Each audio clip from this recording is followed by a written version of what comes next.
اب جو چار ہیں وہ ایک مزاج کی ہیں، اور یہ چاروں اب شروع جو ہو رہی ہیں وہ الف لام میم سے ہو رہی ہیں۔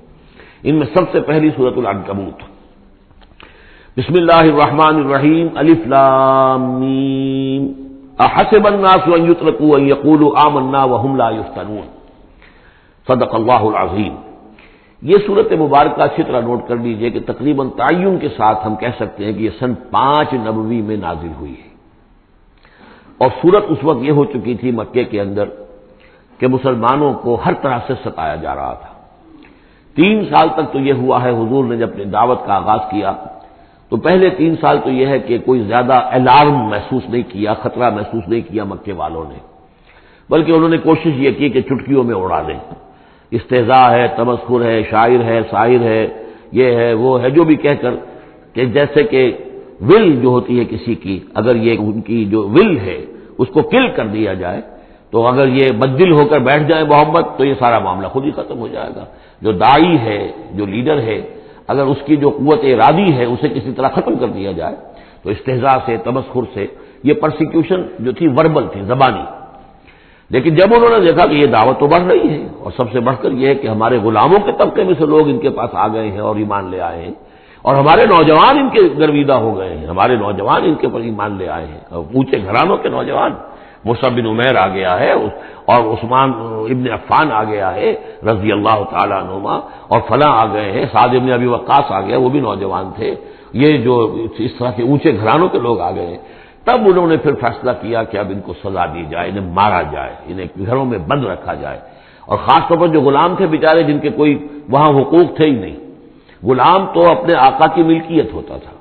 وہ اگر آقا اپنے غلام کو قتل بھی کر دے تو اس پر کوئی جرم نہیں، اس لیے کہ ایسے ہی ہے جیسے کہ آپ کی بکری تھی، جب تک آپ نے چاہا گھر میں اپنے باندھے رکھا، اس کا دودھ پیا، جب آپ نے چاہا اس کو ذبح کیا اور گوشت کھا لیا، تو اس میں آپ کو کون پوچھے گا کہ یہ بکری کیوں ذبح کی تم نے؟ بھائی بکری میری ملکیت تھی۔ اسی طریقے سے غلام کو تو جو چاہے وہ کر سکتے تھے، جس طرح چاہیں ستائیں، ماریں، ہلاک کر دیں، کوئی ان پر مقدمہ قائم نہیں ہو سکتا، ایسا اس لیے کہ وہ اس کی ملکیت تھے۔ تو سب سے زیادہ شدید معاملہ جو ہوا ہے وہ غلاموں کے ساتھ ہوا، حضرت بلال رضی اللہ تعالیٰ عنہ، حضرت ابو فقیر رضی اللہ تعالیٰ عنہ۔ پھر یہ کہ کچھ اور لوگ وہاں پر ایسے تھے جو حلیف کی حیثیت سے رہتے تھے، وہ قرشی نہیں تھے، غلام بھی نہیں تھے لیکن قرشی بھی نہیں تھے، لیکن یہ کہ مکے میں ان کا قیام تھا کسی قرشی کے امان، اس سے امان لے کر، اس کے حلیف کی حیثیت سے۔ جیسے یہ آئے تھے یاسر رضی اللہ تعالیٰ عنہ، یہ یمن سے آئے تھے،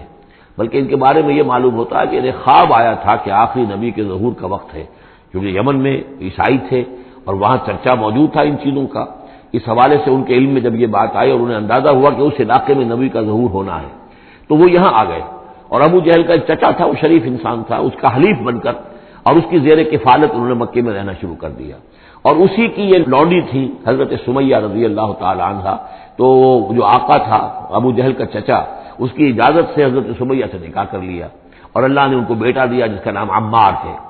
تو عمار اور ان کے والد یاسر اور والدہ عمار کی اور یاسر کی اہلیہ یہ سمیہ، یہ 3 کا خاندان تھا۔ وہ جو چچا تھا ابو جہل کا، اس کا انتقال ہو گیا، اب گویا کہ اس خاندان کی سربراہی ابو جہل کے ہاتھ میں ہے۔ تو اس نے ان 3 پر جو بھی تشدد کیا ہے سب سے زیادہ، 2 کو تو ٹارچر کے ذریعے سے، اور ٹارچر کے پھر آخری نتیجے میں ان کو دونوں کو شہید کر دیا، حضرت یاسر کو بھی اور حضرت سمیہ کو بھی رضی اللہ تعالی عنہما۔ اور عمار نے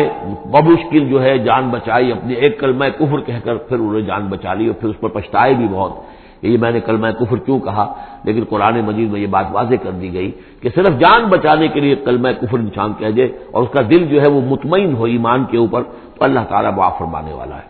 مگر یہ جو تشدد ہو رہا تھا شدید، انہی میں سے ایک ہے خباب بن الارت رضی اللہ تعالیٰ عنہ۔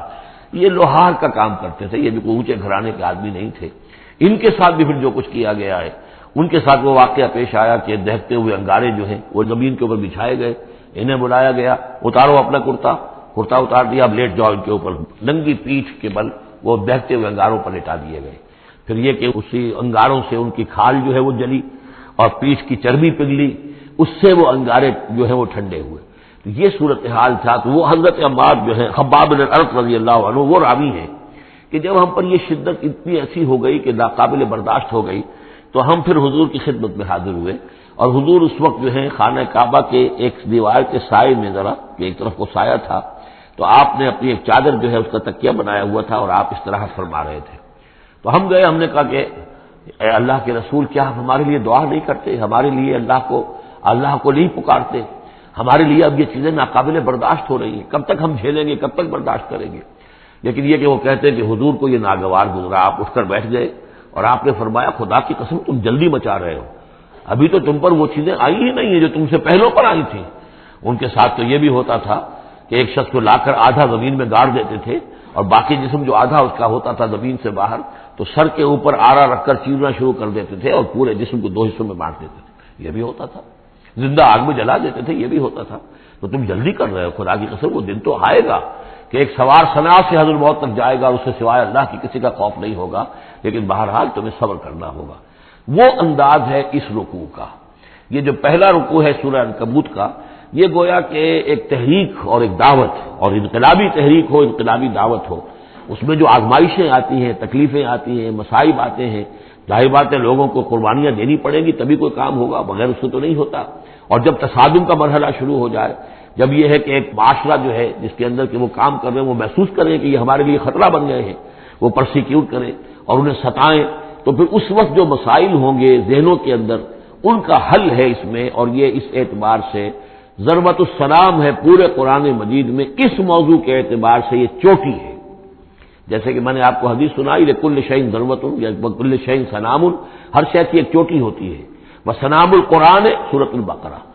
قرآن کی بحیثیت مجموعی چوٹی وہ تو سورہ بقرہ ہے، لیکن یہ کہ قرآن حکیم میں مختلف جو مضامین کے اعتبار سے میں نوٹ کراتا آیا ہوں کہ اس موضوع پر یہ آیت یہ گویا کہ ضربہ سنام ہے، یہ رکوع جو ہے یہ اس موضوع پر ضربہ سنام ہے قرآن مجید کا، اس کا کلائمیکس ہے، اس کی چوٹی ہے۔ الف لام میم احسب الناس ان یترکوا ان یقولوا آمنا وهم لا یفتنون، کیا لوگوں نے یہ سمجھا تھا کہ وہ چھوڑ دیے جائیں گے صرف یہ کہنے سے کہ ہم ایمان لے آئے اور انہیں آزمایا نہ جائے گا؟ اب دیکھ رہے ہیں اب وہی تیکھا انداز ہے، اظہار ناراضگی ہے، اظہار خفگی ہے، اس لیے کہ تم سے پہلے جو کچھ ہوا ہے۔ اب یہ 3 آیتیں میں آپ کو نوٹ کرا چکا ہوں، سورہ بقرہ کی آیت نمبر 214، ام حسبتم ان تدخلوا الجنة ولما يأتكم مثل الذين خلوا من قبلكم مستهم البأساء والضراء وزلزلوا حتى يقول الرسول والذين آمنوا معه متى نصر الله ألا إن نصر الله قريب، یہ آیت ہم پڑھ چکے ہیں۔ اسی کی ہم مضمون آیت جو ہے سورہ آل عمران میں آئی ہے، آیت نمبر 142، اسی کی ہم مضمون آیت آ چکی ہے سورہ توبہ میں، آیت نمبر 16، لیکن یہ کہ یہ مکی قرآن میں یہ آیت ہے، یہ ہے جڑ اور بنیاد، جو ہے کہ اس کا ظہور جو ہو رہا ہے، پھر یوں سمجھیے کہ یہ کلی کھلی ہے تو 3 اس کی جو پتیاں نمایاں ہوئی ہیں اس آیت کی، وہ سورہ بقرہ، سورہ آل عمران اور سورہ توبہ میں ہے۔ حسب الناس، اور ناس کہا ہے، یہ بھی نہیں کہ اہل ایمان کو یہ غلط فہمی ہو گئی تھی، یہ بھی ایک طرح سے عتاب کا انداز ہے، اللہ تعالیٰ ناراضگی کا اظہار کر رہے ہیں، تم جلدی مچا رہے ہو۔ احسب الناس ان یترکوا ان یقولوا آمنا وهم لا یفتنون، کیا لوگوں نے یہ سمجھا تھا کہ وہ یہ کہنے سے جنت میں داخل ہو جائیں گے، چھوڑ دیے جائیں گے کہ ہم ایمان لے آئے، انہیں آزمایا نہ جائے گا؟ وَلَقَدْ فَتَنَّا الَّذِينَ مِن قَبْلِهِمْ، ہم نے تو جو بھی ان سے پہلے تھے ان کو بھی آزمایا ہے، ہر ایک کو آزمایا، آزمائش کے بغیر ہم نہیں کسی کے ایمان کو تسلیم کرتے۔ فَلَيَعْلَمَنَّ اللَّهُ الَّذِينَ صَدَقُوا وَلَيَعْلَمَنَّ الْكَاذِبِينَ، تو اللہ تعالیٰ تو ظاہر کر کے رہے گا، لفظی ترجمہ تو ہوگا اللہ جان کر رہے گا، لیکن اللہ تعالیٰ کا علم تو قدیم ہے، جو کچھ ان کے دلوں میں اللہ جانتا ہے، لیکن اللہ ظاہر کر دے گا کہ کون کتنے پانی میں ہے، کون منافق ہے، کون ضعیف الایمان ہے، کون قوی الایمان ہے، کون صادق الایمان ہے، کون جو ہے جھوٹ موٹ کا مومن بنا ہوا ہے، کون وہ دودھ پینے والا مجنو ہے اور کون واقعتاً جانشار مجنو ہے، یہ سب کچھ پتہ چلتا ہے آزمائشوں سے۔ اور ہم نے تو آزمایا ہے ان کو بھی جو ان سے پہلے تھے، تو لازماً اللہ واضح کر کے رہے گا، مبرہن کر دے گا ان کو بھی کہ جو سچے ہیں، اور وہ یقیناً واضح کر دے گا، نمایاں کر دے گا ان کو بھی جو جھوٹے ہیں۔ اب اس کے ساتھ ہی دیکھیے اس میں جو عجیب آپ کو بات ملے گی اس رکوع میں، یہ 2 آیتیں آئی ہیں، کیونکہ ایک آیت تو حروف مقطعات پر تھی، یہ 2 آیتیں آئی ہیں، اس میں تو ایک طرح کی ڈانٹ پڑ گئی ہے صحابہ کرام کے اوپر جنہوں نے ذرا سا بھی شکوہ کیا تھا، لیکن اب 2 آیتوں میں اس کی دلجوئی ہے ان کی، یعنی یہ کہ ایک طرف ترغیب ہے تو ترغیب بھی ہے، جیسے کوئی شفیق استاد ہوتا ہے کبھی کسی وقت ڈانٹتا بھی ہے، کوئی گھڑکی بھی دیتا ہے، کوئی جھڑکی بھی دیتا ہے، کسی وقت مارتا بھی ہے، سزا بھی دیتا ہے، پھر لیکن کسی وقت پھر یہ کہ حوصلہ افزائی بھی کرتا ہے، تھپکی بھی دیتا ہے، پیٹھ پر ہاتھ رکھتا ہے۔ تو اس طریقے سے یہ اللہ تعالیٰ کا معاملہ اپنے بندوں کے ساتھ اسی طرح ہے، جیسے کہ حدیث میں آیا خلق و عیال اللہ، مخلوق جو ہے اللہ تعالیٰ کے لیے اس کے کنبے کی حیثیت رکھتی ہے۔ تو 2 آیتیں جو آئی ہیں وہ تو گویا کہ ایک طرح سے سرزنش کی اور اظہار ناراضگی، اظہار خفگی۔ اب 2 آیتیں دیکھیے، ام حسب الذین یعملون السیئات ان یسبقونا، کیا سمجھا ہے، گمان کیا ان لوگوں نے جو یہ برے کام کر رہے ہیں، یہ اشارہ ہے ابو جہل جو مار رہا ہے، حضرت یاسر کو مار رہا ہے، حضرت سمیہ کو مار رہا ہے، ٹارچر کر رہا ہے، یا جو بھی امیہ ابن خلف ہے جو حضرت بلال کے ساتھ کوئی سختیاں کر رہا ہے، گلے میں رسی ڈال کر، اور جو جانوروں کی لاشیں ہوتی ہیں ان کے طریقے سے گھسیٹا جا رہا ہے مکے کی گلیوں کے اندر، اور بڑی تپتی ہوئی گلیاں ہیں اور اوپر سورج آگ برسا رہا ہے، اور سیدھا لٹا دیا گیا ہے انہیں ننگے پیٹھ، اور پھر اوپر ایک بھاری پتھر بھی رکھ دیا گیا۔ لوگ یہ حرکتیں کر رہے ہیں، کیا ان کا یہ گمان ہے کہ وہ ہماری پکڑ سے بچ جائیں گے؟ اب یہ بات ان کی طرف آئی تو گویا کہ اہل ایمان کے لیے ایک دل جوئی اور تشفی، ان کے زخموں پر مرہم رکھا جا رہا ہے، یہ نہ سمجھو کہ یہ بچے رہیں گے، ایک وقت آئے گا۔ چنانچہ خود حضرت بلال رضی اللہ تعالیٰ عنہ نے غزوہ بدر میں امیہ ابن خلف جو ان کا آقا تھا اسے قتل کیا ہے، حالانکہ حضرت عبد الرحمن ابن عوف نے کوشش کی، اس کے ساتھ کچھ ان کے تعلقات تھے پرانے، اس کی بنا پر اس کو بچانے کی کوشش کی کہ تاکہ اسے قید کر لیں، قتل نہ ہونے دیں، قیدی ہو جائے تاکہ پھر یہ کہ فدیہ دے کر چھوٹ سکے، لیکن حضرت بلال کو جو غصہ تھا اس پر، تو پورا غصہ انہوں نے اس وقت اتارا ہے۔ اور یہی بات میں کہا کرتا ہوں کہ جو مکے میں 12 برس کہا گیا کہ ذرا اپنے ہاتھ روکے رکھو، تو نالا ہے بلبل شوریدہ تیرا خام ابھی، اپنے سینے میں اسے اور ذرا تھام ابھی، ایک وقت آئے گا کہ تمہارے ہاتھ کھول دیے جائیں گے، اور وہ ہم سورہ حج میں پڑھ چکے ہیں، اذن للذین یقاتلون بانہم ظلموا، اب تک تمہارے ہاتھ ہم نے باندھے رکھے ہوئے تھے اور اب تمہارے ہاتھ کھولے جا رہے ہیں۔ ام حسب الذین یعملون السیئات ان یسبقونا ساء ما یحکمون، کیا یہ سمجھتے ہیں ابو جہل اور یہ امیہ ابن خلف اور اسی کے قبیل کے اور لوگ کہ جو یہ حرکتیں کر رہے ہیں ہم نے انہیں چھوٹ دی ہوئی ہے، اس وقت ہمارے ان اہل ایمان بندوں پر جو چاہیں یہ کر لیں، ہمیں کچھ دیر کے لیے ہم نے ان کو آزادی دے رکھی ہے، لیکن بالآخر پکڑیں گے انہیں تو ان بطش ربک لشدید، وہ پکڑ بھی بڑی سخت ہوگی۔ دوسری آیت جو ہے مزید ان کی دلجوئی کے لیے، من کان یرجو لقاء اللہ فإن اجل اللہ لآت، جو کوئی بھی اللہ سے ملاقات کا امیدوار ہے اسے یقین رکھنا چاہیے کہ اللہ کی ملاقات کا وہ معین وقت آ کر رہے گا۔ یعنی اے بلال اور اے ابو فقیہ اور اے خباب، تمہیں کہیں یہ گمان نہ ہو، شیطان یہ وسوسہ نہ کہیں تمہارے دلوں میں ڈالے اور تمہیں پریشان کرے کہ پتہ نہیں آخرت ہونی بھی ہے کہ نہیں ہونی ہے۔ جیسا کہ میں نے عرض کیا تھا کہ دنیا نقد ہے، آخرت ادھار ہے۔ اب آپ نے جان مال تو ساری یہاں دینی ہے، دنیا میں دینی ہے، جنت ملے گی آخرت میں، تو جو شیطان وسوسہ اندازی کرتا ہے نو نقد نہ تیرا ادھار، یہ ادھار کی دنیا جو معاملہ ہے، سودا ادھار کی جنت ہے یہ، اور تم دنیا کے اندر اپنا سب کچھ لٹا رہے ہو، تو ایسا نہ ہو، تمہیں یقین رکھنا چاہیے کہ وہ وقت آ کر رہے گا اور اللہ تعالیٰ تمہاری ان تمام ایثار اور قربانی کی جو تم دے رہے ہو اس کے دین کے لیے، اس کی توحید کے لیے، اس کا بھرپور تمہیں صلہ دے گا۔ وہ هو السمیع العلیم، وہ سب کچھ سننے والا ہے اور سب کچھ جاننے والا ہے، اس کی نگاہ سے کوئی چیز پوشیدہ نہیں ہے۔ ومن جاہد فانما یجاہد النفس، اب پھر ایک ذرا تھوڑے سے سرزنش کی آیت بھی آ گئی، دو آئی تھی سرزنش کے انداز میں، دو دلجوئی کے انداز میں، اب پھر ایک پھر سرزنش کا انداز ہے، وہ کیا ہے؟ ومن جاہد فانما یجاہد لنفسہ، دیکھو اگر تم کوئی قربانیاں دے رہے ہو، تکلیف اٹھا رہے ہو، ایثار کر رہے ہو، تو جو بھی جہاد کر رہا ہے وہ اپنے لیے کر رہا ہے، وہ ہمارے اوپر احسان نہ سمجھے۔ اللہ تعالیٰ کی شان اس سے بہت اونچی ہے، یہ ہم سورہ حجرات میں جا کر پڑھیں گے، یمنون علیک ان اسلموا قل لا تمنوا علی اسلامکم بل اللہ یمن علیکم ان ہداکم للایمان، تم اگر اللہ کے لیے، اللہ کے دین کے لیے کچھ کرتے ہو تو نہ احسان سمجھو اللہ پر اور نہ احسان سمجھو اللہ کے رسول پر، اللہ کا احسان ہے کہ اس نے تمہیں قبول کر لیا ہے اور تمہیں یہ ساری کام کرنے کی توفیق وہ دے رہا ہے، یہ احسان مانو۔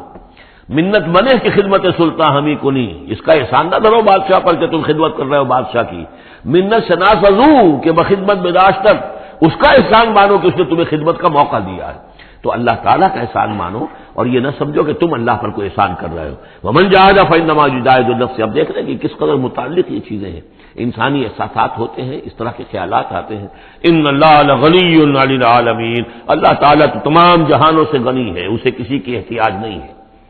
والذین آمنوا وعملوا الصالحات، اب ایک آیت آ رہی پھر دلجوئی والی،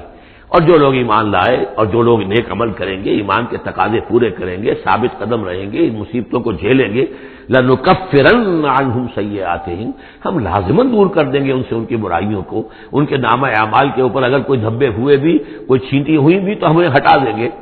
اور وَلَنَجْزِيَنَّهُمْ أَحْسَنَ الَّذِي كَانُوا يَعْمَلُونَ، اور لازماً بدلہ دیں گے۔ اس رکوع میں آپ دیکھ رہے ہیں کہ یہ جو لام مفتوح شروع میں اور پھر نون مشدد جو ہے وہ کس قدر تکرار کے ساتھ آ رہا ہے۔ فَلَيَعْلَمَنَّ اللَّهُ الَّذِينَ صَدَقُوا وَلَيَعْلَمَنَّ الْكَاذِبِينَ، آیت نمبر 3 کے اندر بھی 2 مرتبہ وہ صیغہ آیا۔ اب یہاں جو آیا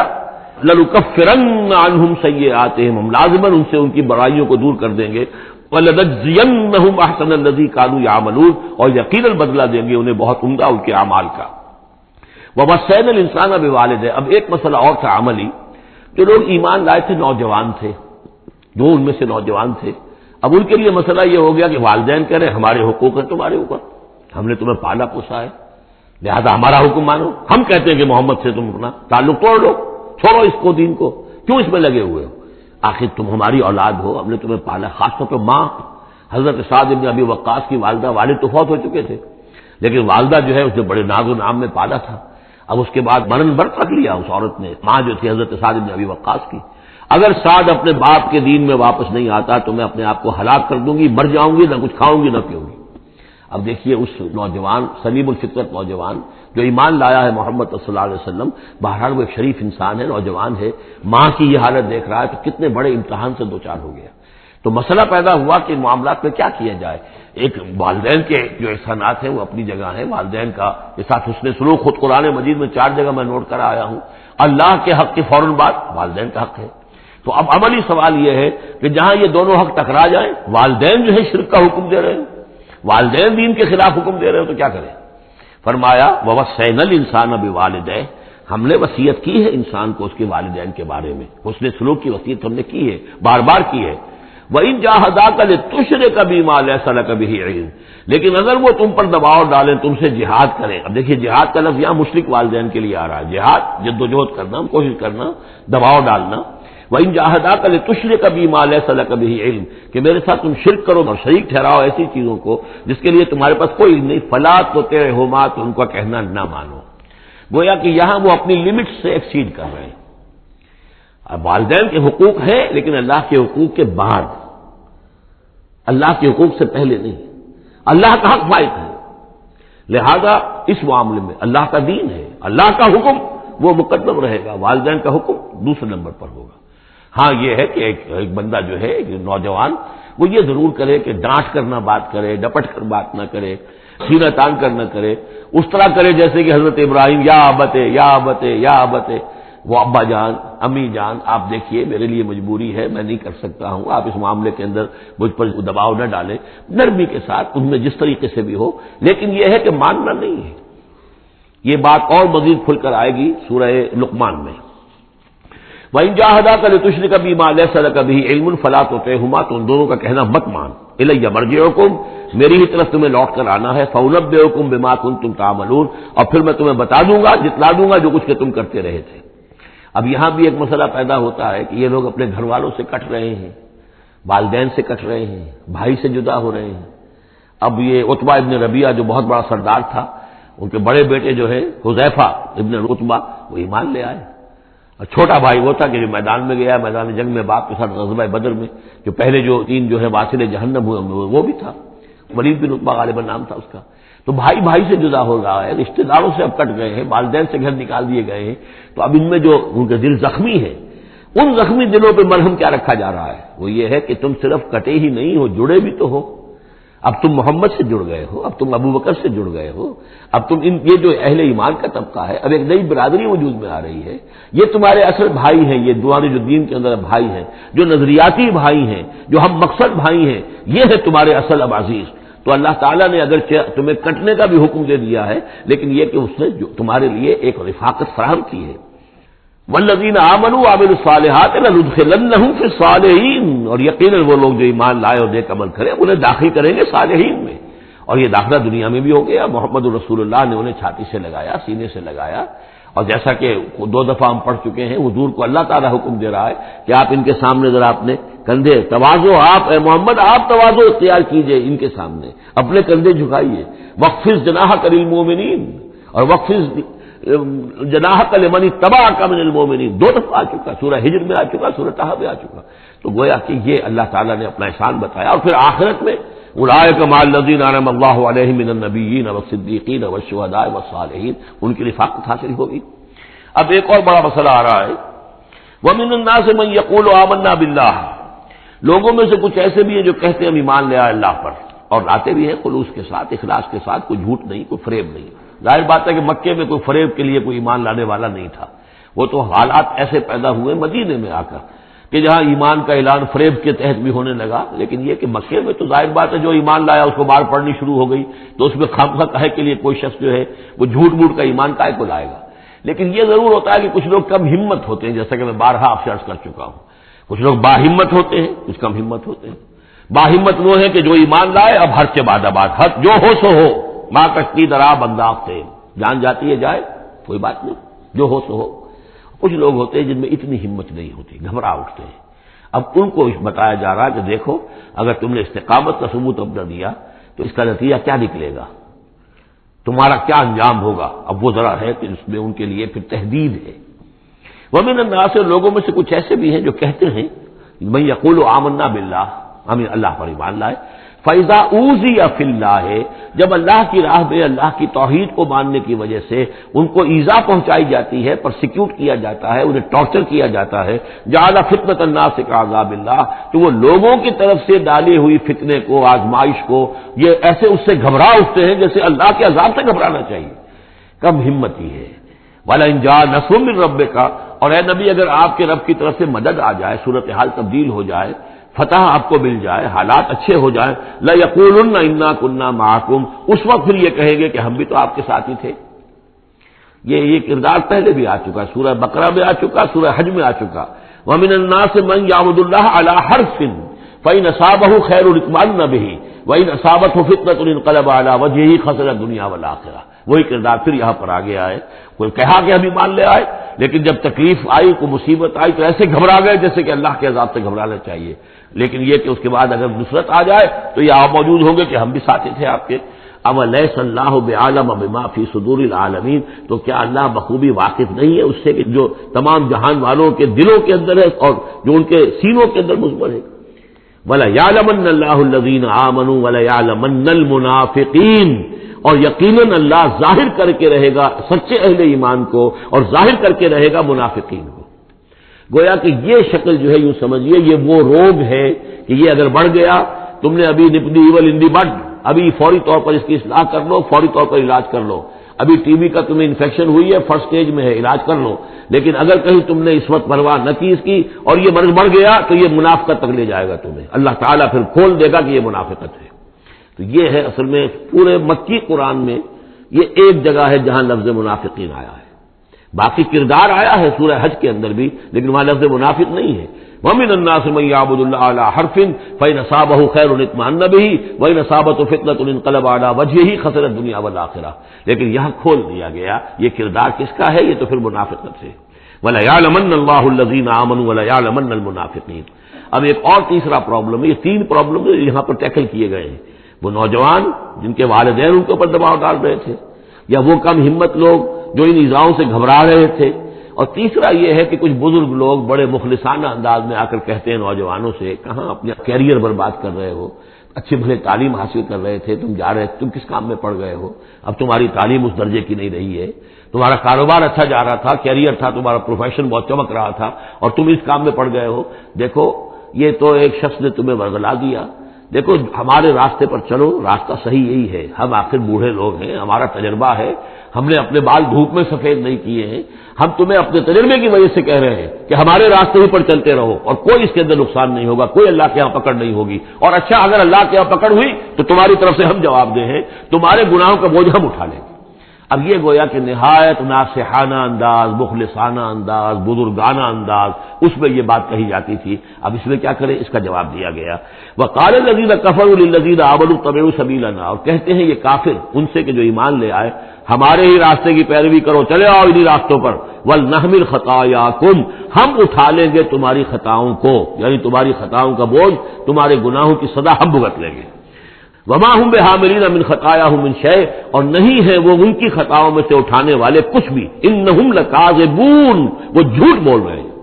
ولا يحملن اثقالهم واثقالا مع اثقالهم، البتہ وہ اٹھائیں گے لازماً، پھر دیکھیے وہ لَيَعْلَمَنَّ اللَّهُ الَّذِينَ آمَنُوا وَلَيَعْلَمَنَّ الْمُنَافِقِينَ، اور یہاں پھر وہ لفظ آیا ولا يحملن اثقالهم، وہ لازماً اٹھائیں گے اپنے بوجھ بھی، اور یہ جو گمراہ کرنے کی کوشش کر رہے ہیں اس کی وجہ سے اپنے بوجھوں میں اضافہ کر رہے ہیں، وہ مزید بوجھ ہوں گے، لیکن اے نوجوانوں اگر تم نے ان کی بات مان لی تو تمہارے بوجھ جو ہے وہ نہیں دے سکیں گے، وہ تمہیں کو اٹھانے پڑیں گے۔ وَلَا يُسْأَلُنَّ يَوْمَ الْقِيَامَةِ عَمَّا كَانُوا يَفْتَرُونَ، اور ان سے لازماً باز پرس ہوگی قیامت کے دن جو افترا وہ کرتے رہے تھے، جو جھوٹ انہوں نے گھڑا تھا کہ ہم تمہارے بوجھ اٹھا لیں گے، جبکہ لا تزر وازرۃ وزر اخرى، قیامت میں کوئی نہیں ہے جان جو کسی دوسرے کا بوجھ اٹھا لے۔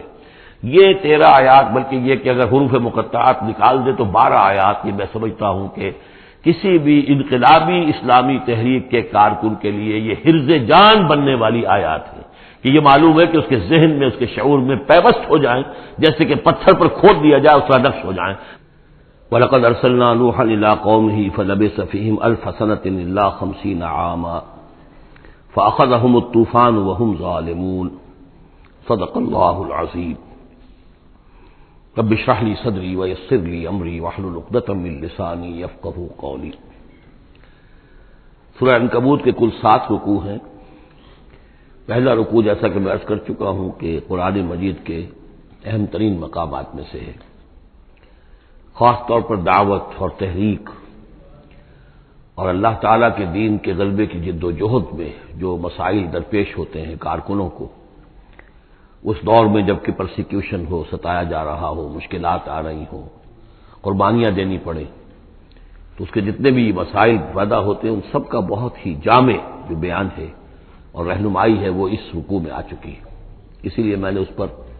زیادہ وقت صرف کیا ہے کہ جو عام طور پہ دورہ ترجمہ قرآن کے درمیان اتنا وقت جو نہیں لگایا جا سکتا۔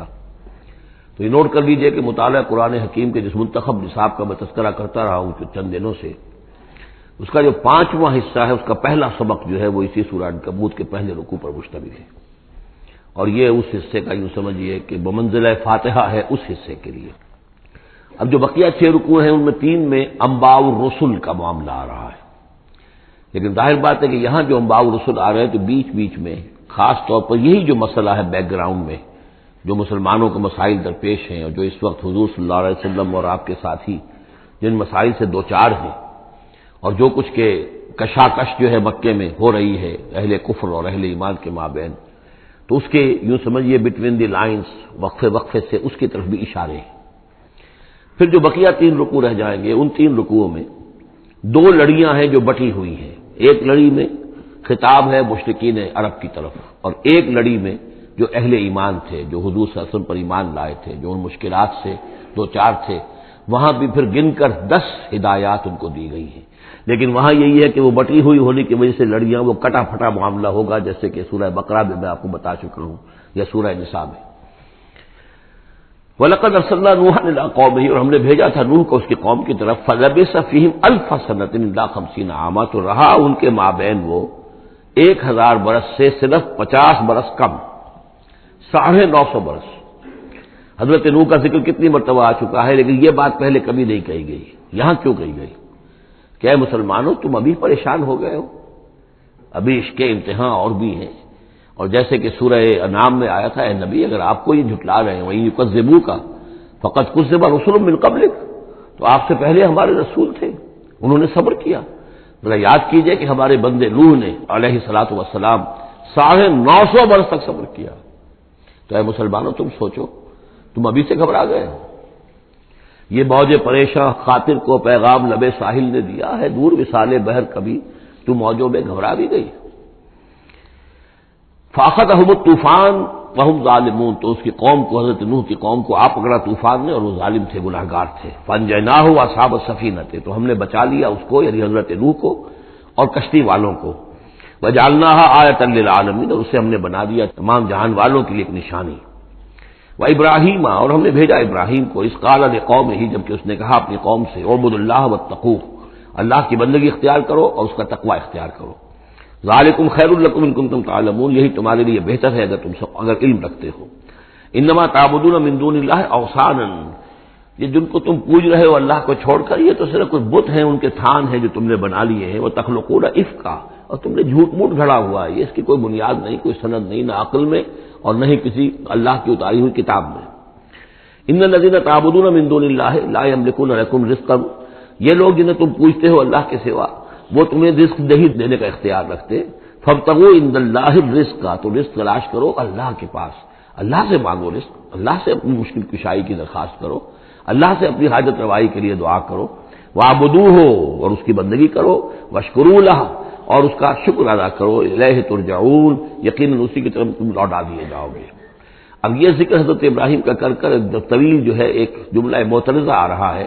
کہ رخ موڑ دیا گیا ہے اس وقت جو کشاکش ہو رہی تھی حضور کے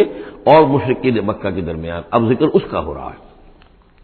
وہی تکذبوا گویا کہ اب خطاب ہو رہا ہے اہل مکہ سے، اور اگر تم جھٹلا رہے ہو فقد کذب امم من قبلکم، تو دیکھو تم سے پہلے بہت سی قوموں نے جھٹلایا، وما علی الرسول الا البلاغ المبین، اور ہمارے رسول پر محمد پر صلی اللہ علیہ وسلم کوئی ذمہ داری نہیں ہے سوائے واضح طور پر اور صاف صاف پہنچا دینے کے۔ اولم یروا کیف یبدی اللہ الخلق ثم یعیدہ، کیا وہ دیکھتے نہیں ہے کیسے اللہ تعالیٰ تخلیق پہلی مرتبہ کرتا ہے پھر وہ دوبارہ بھی کرے گا۔ ان ذلک علی اللہ یسیر، اور یہ اللہ تعالیٰ پر بہت آسان ہے۔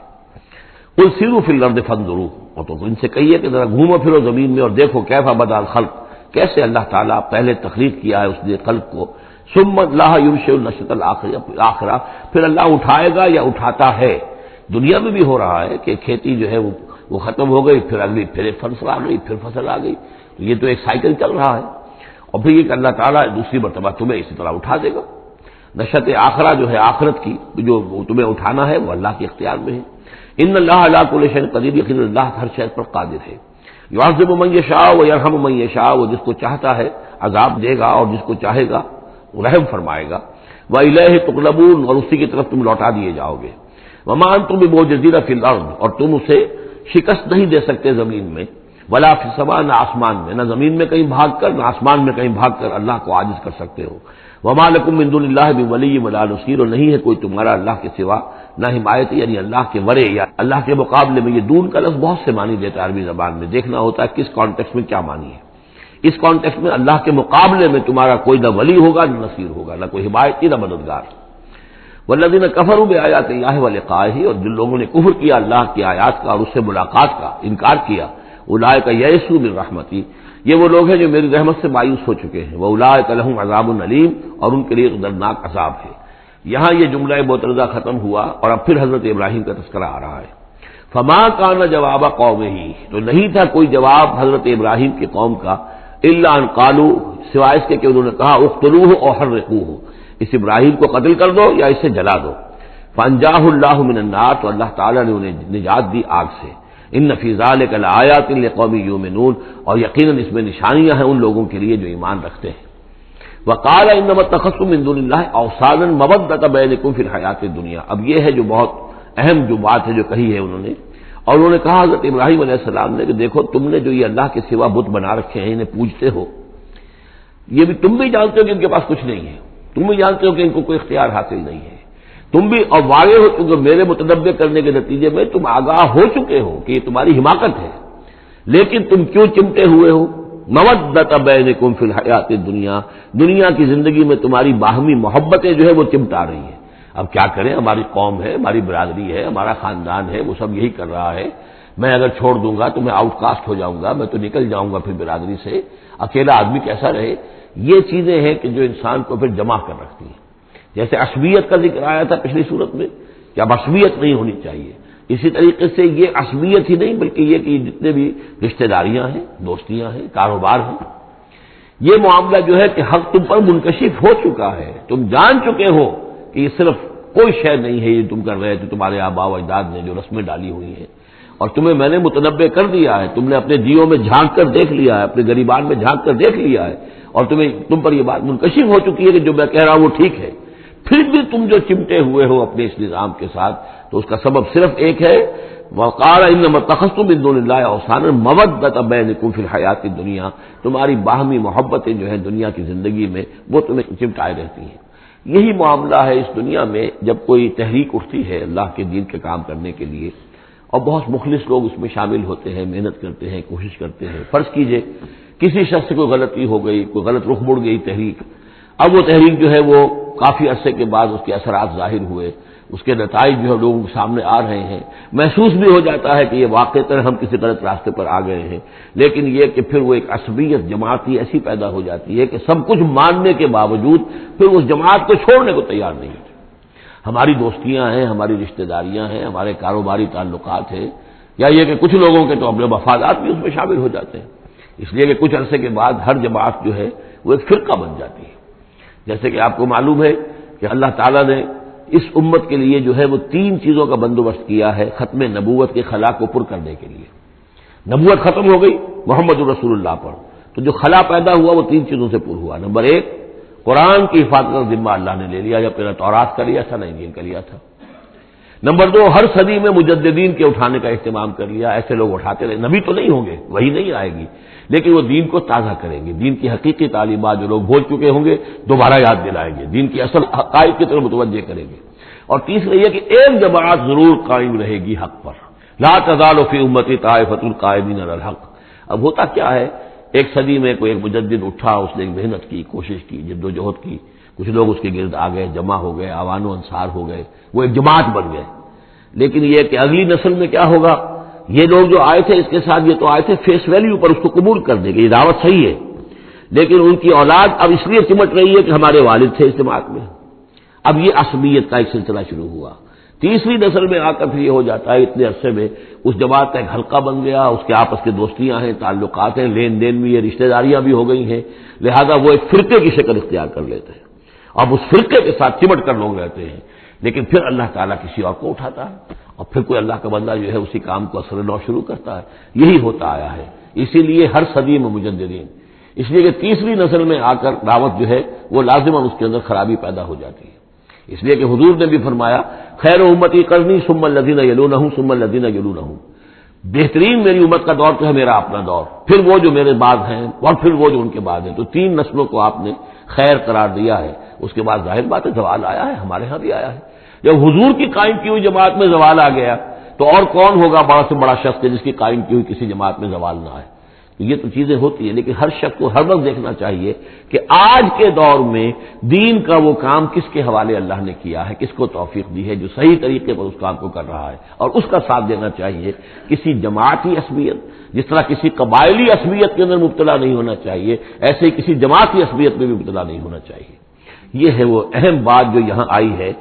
قال انما اتخذتم من دون الله اوثانا المودۃ بینکم فی الحیات الدنیا ثم یوم القیامۃ یکفر بعضکم ببعض. پھر قیامت کے تم ایک دوسرے کا انکار کرو گے. تم ابھی تو بڑی دوستیاں ہیں، بڑا گٹھ جوڑ ہے. ویلعن بعضکم بعضا، تم میں سے بعض دوسروں کو لعنت کریں گے. ومأواکم النار، اور تم سب کا ٹھکانہ ہوگی آگ. وما لکم من ناصرین، اور نہیں ہوگا کوئی تمہارے لیے مدد کرنے والے. فآمن له لوط، تو حضرت لوط ایمان لے آئے حضرت ابراہیم پر، وہ ان کے بھتیجے تھے. وقال انی مہاجر الی ربی، اور حضرت ابراہیم نے کہا میں اپنے رب کی طرف ہجرت کر رہا ہوں. وہ اپنا ملک چھوڑ کر چلے آئے شام کی طرف. قرآن مجید میں کہیں بھی پھر اس کے بعد یہ تذکرہ نہیں ملتا کہ ان کی قوم کا کیا حشر ہوا، پیچھے ان کو ہلاک کیا گیا، کیا ہوا واللہ عالم.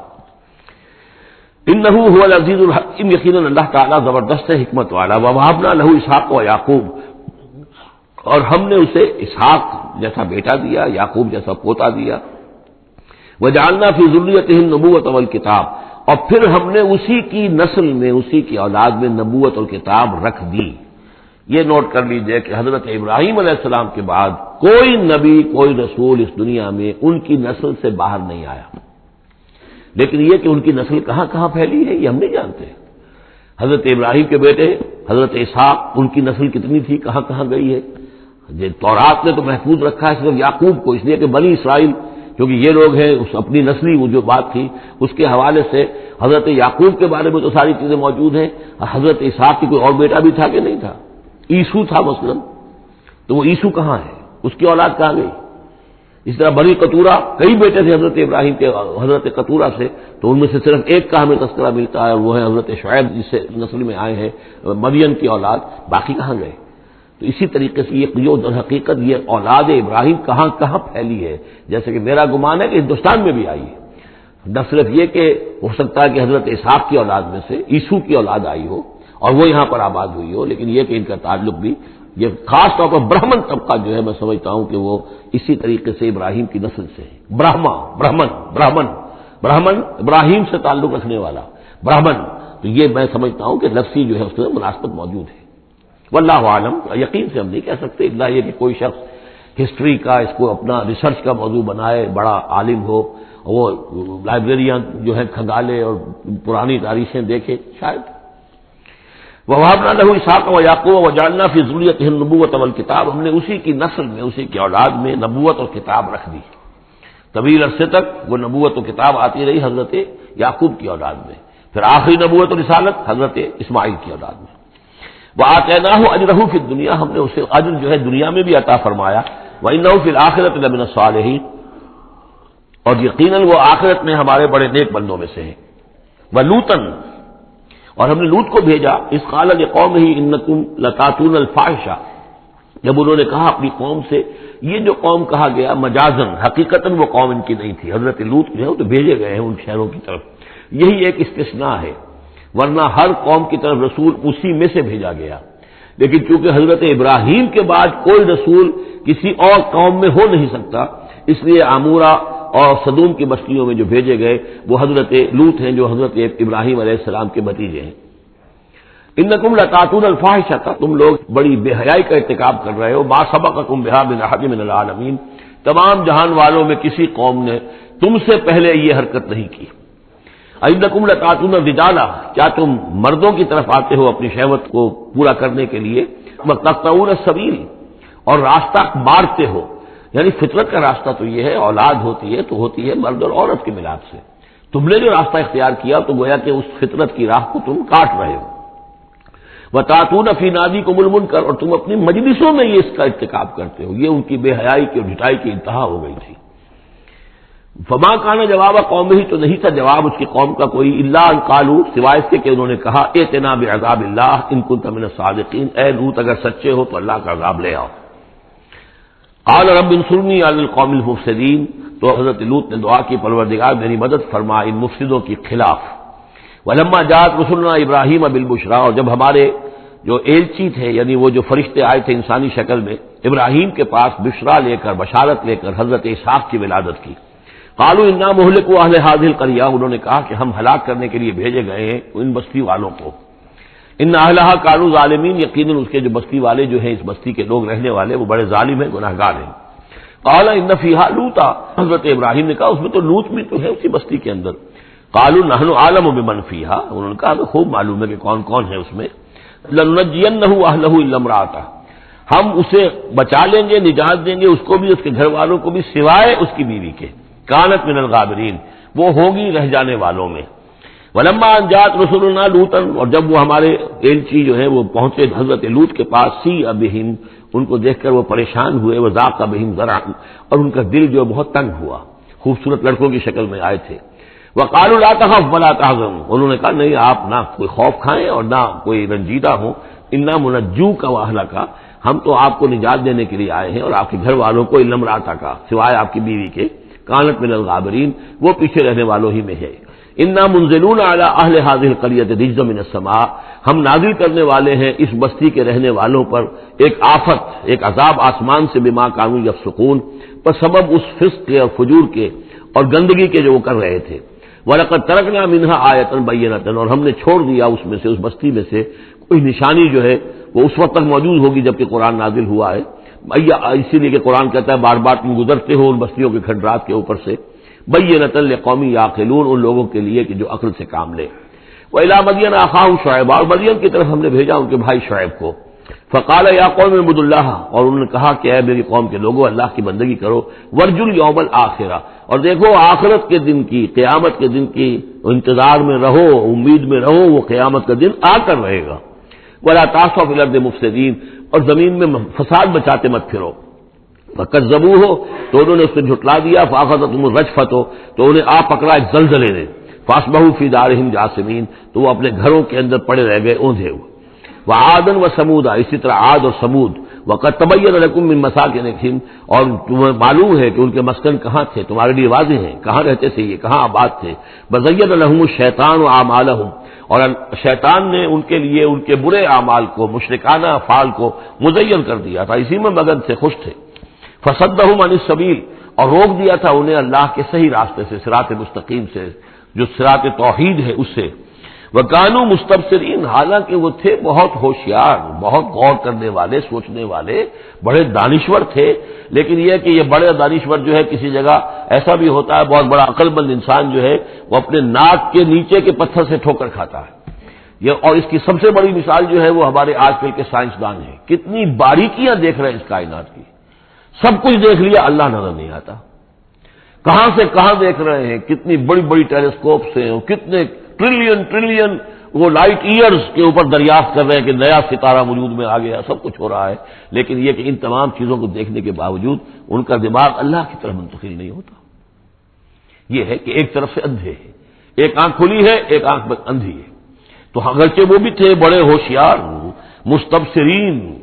یعنی استبصار جو ہے یہ باب استفاد دیکھنا، بڑے غور سے دیکھا کرتے تھے، مشاہدہ کرتے تھے، آبزرو کرتے تھے، سب کچھ تھے، باقی سب کچھ نظر آیا انہیں، ڈھونڈنے والا ستاروں کی گزرگاہوں کا اپنے افکار کی دنیا میں سفر کر نہ سکا، وہ ساری جو ہے وہ ستاروں کی گزرگاہیں جو ہے ان کی تحقیق ہو رہی ہے، لیکن یہ کہ میں خود کون ہوں، کہاں سے آیا ہوں، کہاں جا رہا ہوں، میری زندگی کا مال کیا ہے، اس کا مقصد کیا ہے، بس پیدا ہونا، کھانا پینا، جانوروں کی طرح رہنا اور ختم ہو جانا، is that all? Is death the end of over existence? کیا موت پر ہمارے وجود کا خاتمہ ہو جائے گا؟ تو کیا زندگی ہوئی؟ عمر دراز مانگ کے لائے تھے 4 دن، 2 آرزو میں کٹ گئے، 2 انتظار میں، کتنا وقت تو گزر گیا، بچپن کے اندر ابھی فہم ہی نہیں تھا، لڑکپن ہے، اس کے بعد نوجوانی ہے، اس کے کچھ اپنے ہی اور جو ہے اس کی کیفیات ہوتی ہیں، جب ذرا ہوش اور شعور آیا ہے، ایک ذرا ہوش میں آنے کے خطا کار ہیں ہم، اور اس کے بعد پھر بڑھاپا آ گیا، اور اس کے بعد جو ہے کہلا یعلم من بعد علم شیئا، بس یہی زندگی ہے، یہ اشرف المخلوقات ہے، یہ مسجود ملائک کی زندگی یہ ہے؟ نہیں، اصل زندگی تو ہے تو اسے پیمانہ امروز و فردا سے نہ ناپ، جاویداں پہ ہمدماں ہر دم جواں ہے زندگی، وہ زندگی تو ابدی ہے، یہ تو اس کا چھوٹا سا حصہ علیحدہ کر کے ایک امتحانی وقفہ بنا دیا ہے، اسے ایک امتحانی وقفہ ہے، 3 گھنٹے کا نہیں، 30 سال کا صحیح، بس اس کے علاوہ کچھ نہیں، کوانٹیٹیو فرق ہے، کوالیٹیٹیو نہیں۔ وقارون وفرعون وحامان، اور ہلاک کیا ہم نے قارون کو بھی اور فرعون کو بھی اور حامان کو بھی، وَلَقَدْ جَاءَهُم مُوسَىٰ بِالْبَيِّنَاتِ، ان کے پاس موسیٰ آئے تھے واضح تعلیمات لے کر، فَاسْتَكْبَرُوا فِي الْأَرْضِ، انہوں نے زمین میں تکبر کیا، وَمَا كَانُوا سَابِقِينَ، لیکن یہ کہ وہ ہماری پکڑ سے بچ کر نکل جانے والے نہیں تھے، ہم سے آگے نہیں نکل سکتے تھے، فَكُلًّا أَخَذْنَا بِذَنبِهِ، ہم نے سب کو پکڑا ان کے گناہوں کی پاداش میں، فَمِنْهُم مَّنْ أَرْسَلْنَا عَلَيْهِمْ حَاصِبًا، تو ان میں وہ بھی تھے کہ جن پر ہم نے ایسی زوردار ہوا بھیجی جس میں پتھراؤ تھا، وہ ہوا جو ہے ان پر پتھراؤ کر رہی تھی، تو یہ قوم لوط پر بھی ہوا ہے، اور بعض حضرات کے نزدیک قوم عاد پر بھی، سخرها علیہم 7 لیال و8 ایام حسوما فترى القوم فیہا صرعا، ایک ایسی تیز آندھی آئی ہے، 7 راتیں اور 8 دن چلتی رہی کہ اس نے اٹھا کر پٹخا ہے، اور اس میں وہ کنکر بھی تھے، وہ بلٹس کا کام کر رہے تھے، اور سے بڑے پتھر تھے وہ کام کر رہے تھے میزائلز کا، تو یہ سب کے سب ہلاک ہو گئے۔ فمنہم من ارسلنا علیہ حاصبا ومنہم من اخذته الصیحہ، اور ان میں سے وہ بھی تھے کہ جن کو ایک چنگھاڑ نے آ پکڑا، یہ سمود اور اہل مدین تھے۔ ومنہم من خسفنا به الارض، ان میں وہ بھی تھے کہ جنہیں ہم نے زمین میں دھسا دیا، یہ قارون کا معاملہ ہے جو سورہ قصص میں آ چکا ہے۔ ومنہم من اغرقنا، اور وہ بھی تھے جنہیں ہم نے غرق کر دیا، اور غرق کرنے کے 2 طریقے ہوئے، ایک تو یہ کہ جو قوم آباد تھی، قوم نوح جہاں تھی وہی غرق کیا، وہی کا وہی، لیکن یہ کہ ایک یہ ہے کہ فرعون کو اور اس کے فوج کو اور لاؤ لشکر کو ان کے محل سے نکال کر، ان کے شہروں سے نکال کر لا کر اور سمندر میں غرق کیا۔ وما كان الله ليظلمهم، لیکن اللہ تعالیٰ ان پر ظلم کرنے والا نہیں تھا، ولكن كانوا انفسهم يظلمون، بلکہ یہ تو وہ خود اپنے اوپر ظلم کر رہے تھے۔ مثل الذين اتخذوا من دون الله اولیاء كمثل العنكبوت، یہ بھی اس حصے کی ان 3 رکوعوں کی بڑی اہم آیت ہے، تمثیل ہے، مثال ان لوگوں کی کہ جنہوں نے اللہ کے سوا کسی کو اپنا حمایتی بنا رکھا ہے۔ یہ حمایتی غیر مرئی بھی ہو سکتے ہیں، جیسے یہ ہماری دیوی ہے، یہ دیوتا ہے، یہ اس کی کرپا چاہیے، اس کی نظر کرم ہو، یہ ہمارے جو اولیاء اللہ ہیں ذرا ان کی طرف سے اگر کچھ ہمیں فیض پہنچ جائے، اور یہ بھی ہوتا ہے دنیا میں بھی، مادی اعتبار سے بھی، اور یہ جو بھی کاز اینڈ ایفیکٹ کا سلسلہ اس کے تحت بھی تو ہم آخر لوگوں کو اپنا دوست سمجھتے ہیں، یہ ہمارے حمایتی ہے، یہ ہماری مدد کریں گے، لیکن واقعہ یہ ہے کہ سوائے ایک اللہ کی دوستی کے باقی ساری دوستیاں جو ہیں وہ مکڑی کے جالے جتنی بس مضبوط ہیں، اس سے زیادہ نہیں ہے۔ مثل الذین اتخذوا من دون اللہ اولیاء کمثل العنکبوت، جن لوگوں نے اللہ کو چھوڑ کر کسی اور کو اپنا پشت پناہ اور مددگار بنایا ہے، کسی اور پر توکل ہے، کسی اور پر سہارا ہے۔ امریکہ ہماری مدد کرے گا، وہ جو کچھ 71 میں ہوا وہ آپ کو معلوم ہے، وہ بیڑا اس کا جہاز بھی آ رہا تھا، لیکن یہ کہ کوئی مدد ہماری نہیں کی گئی۔ کوئی نہیں ہے، کوئی کسی کا سہارا بننے والا نہیں ہے۔ سہارا تو اگر کوئی ہے تو وہ اللہ ہے، لیکن اس کو تم نے چھوڑ دیا، اس کو سہارا نہیں بنایا۔ مثل الذین اتخذوا من دون اللہ اولیاء کمثل العنکبوت اتخذت بیتا، یہ بکری بھی تو ایک گھر بناتی ہے، جالا بناتی ہے۔ وَإِنَّ أَوْهَنَ الْبُيُوتِ لَبَيْتُ الْعَنكَبُوتِ، اور سب جانتے ہیں کہ تمام گھروں میں سب سے زیادہ کمزور گھر وہ اس مکڑی کا گھر ہے۔ لَوْ كَانُوا يَعْلَمُونَ، کاش کہ انہیں معلوم ہوتا۔